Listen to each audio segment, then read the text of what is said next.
Paz do Senhor, eu queria começar a nossa terceira semana do livro de Jonas, Navegando uma Vida Interrompida, com a pergunta: tempos desesperadores, medidas desesperadoras, como nós reagimos às situações que acontecem na nossa vida diariamente, né?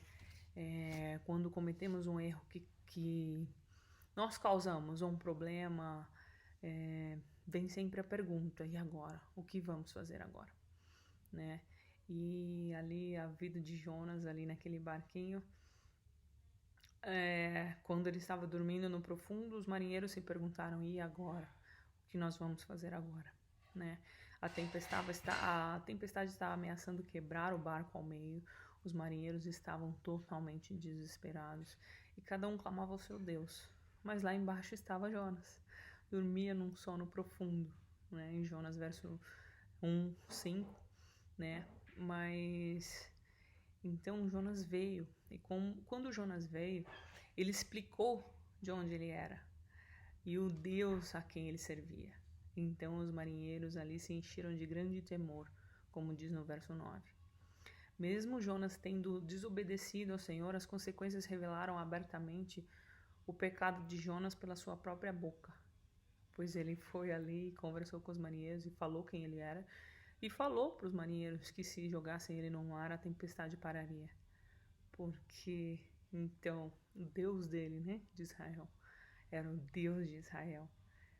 E ali a gente pode ver que mesmo Jonas desviado do caminho, Deus ainda usou ele para mostrar para aqueles marinheiros que o Deus Todo-Poderoso de Israel era o único, né? Agora vocês imaginem que os marinheiros estavam totalmente desesperados e após essa confissão de Jonas e eles lançarem Jonas ao mar e imediatamente a tempestade parar,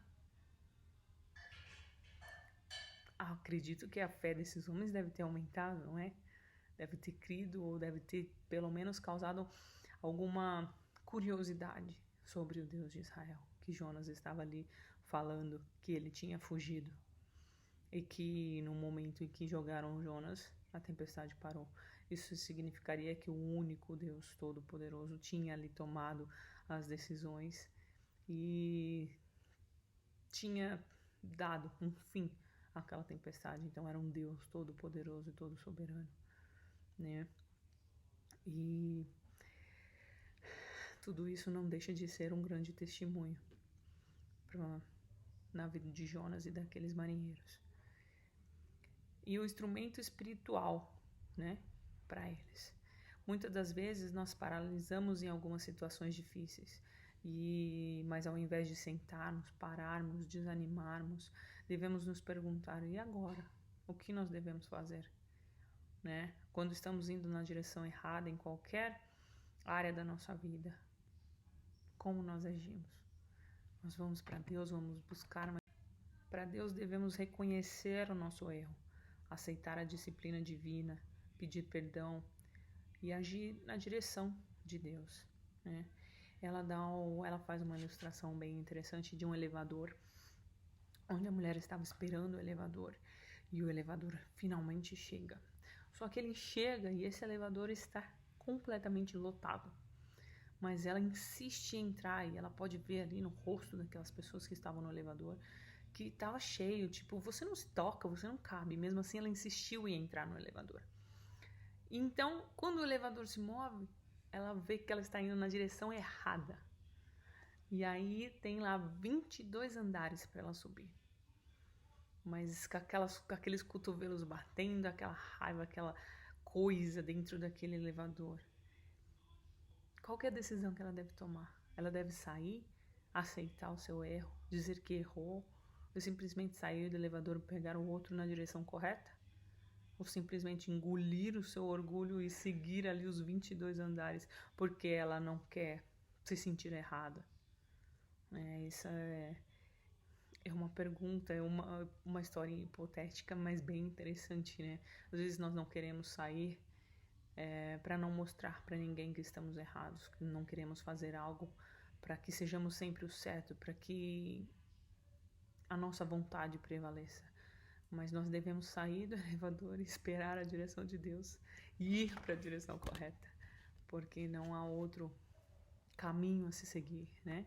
Só Deus pode nos levar e nos dar sabedoria, discernimento e conhecimento suficiente para seguirmos na direção correta em tudo que façamos na nossa vida, né? Quando Deus mandou Jonas a Nínive e ele fugiu da vontade de Deus, ele não estava em sintonia com Deus. Ele não estava em sintonia com a vontade de Deus. Ele fez o que simplesmente ele queria fazer, né? Deus não queria puni-lo. Com toda essa situação, Deus não queria punir Jonas. Deus queria prepará-lo. Então, aceite, entregue-se à vontade do Senhor. Deixe Ele usar você. Deixe Ele levar você, guiar você e te dar entendimento e sabedoria para fazer a coisa correta. Não haja pelo seu próprio entendimento, né? E Jonas, mesmo sendo engolido pelo peixe, foi uma maneira de Deus evitar que ele se afogasse e refletisse no que ele havia feito, né? Mesmo ele sendo jogado ali fora do barco, Deus estava com ele. Deus estava cuidando dele. Desde que saiu de Israel, Jonas não tinha orado. Mas adivinha, quando ele caiu na barriga do peixe, qual foi a primeira coisa que ele fez? Orar ao Senhor, né? Não é? Quando a gente entra nas mais situações diversas e mais desesperadoras, o que fazemos? Deus, tem misericórdia de mim. Vamos para Deus. E foi o que aconteceu com Jonas. Jonas não tinha orado, mas dentro da barriga do peixe, a primeira coisa que ele fez foi orar. Em Jonas 2:1 você pode ler. E não somos nós também assim, né? Como quando estamos nas nossas enrascadas, mas nós devemos deixar o nosso orgulho, as nossas vontades de lado, aquilo que nos deixa para trás, nos puxa para trás, devemos deixar para trás, né? Ela dá uma outra hipotética historinha, conta que ela tinha uma tia bem de idade, no qual o micro-ondas dela já não estava bom, já estava falhando, já não estava bom o suficiente, né? A gente tem tantos eletrodomésticos que às vezes ficam tão velhos e já não funcionam mais da mesma eficiência. Mas então eles compraram, ela com a esposa, um micro-ondas novo e deu para essa tia. E essa tia, vendo eles tirarem o micro-ondas antigo para levar embora, para colocar no lixo, não sei qual a finalidade, mas a tia vendo aquilo falou assim: não, vocês precisam deixar esse micro-ondas aqui, guardem na garagem. Aí a pergunta: mas por que, tia? Você acabou de ganhar algo novo que vai funcionar perfeitamente por mais anos, te dando mais flexibilidade, te ajudando diariamente. Mas aí ela falou assim: mas e se eu precisar? E se? A gente tem que deixar o passado para trás. A gente não pode trazer as bagagens com a gente. A gente precisa deixar o que ficou para trás, porque ele nos segura. Então é isso que precisamos fazer, né? Assim como Jonas, deixar o que os ninivitas tivessem feito com a nação dele para trás, aceitar o propósito de Deus e seguir em frente, fazer o que Deus tinha mandado ele fazer. E ele não fez isso, né? Ele se prendeu à sua vontade e ao passado que tinha aquela história e decidiu mudar o rumo daquela história. E por isso ele foi parar na boca de um peixe. Então, deixe as coisas para trás e tudo que se fez novo, Deus fará diferente na sua vida.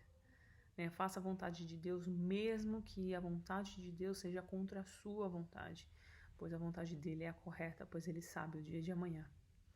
E Jonas passou 3 dias na barriga do peixe, né? Finalmente viu que o caminho de Deus é sempre melhor do que o dele.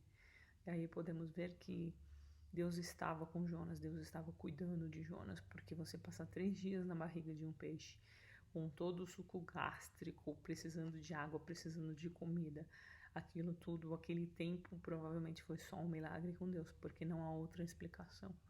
Então, mesmo no lugar horrendo como estava Jonas naquele momento, pela sua desobediência, Deus ainda estava cuidando dele e estava preparando ele naqueles 3 dias ali para o que estava ainda por vir, né? Então a nossa oração deve ser constante E não somente quando nós não vemos mais uma saída, ou quando nós precisamos de algo.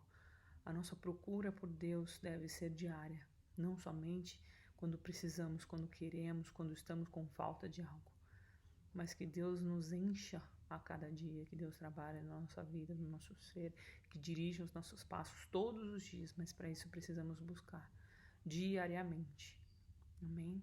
Então estejam em oração, estejam buscando, pedindo a direção de Deus, para que Ele trabalhe na sua vida, para que Ele te ajude nas decisões mais difíceis e que Ele guie os seus passos para o caminho que você deve andar, o que é melhor para você.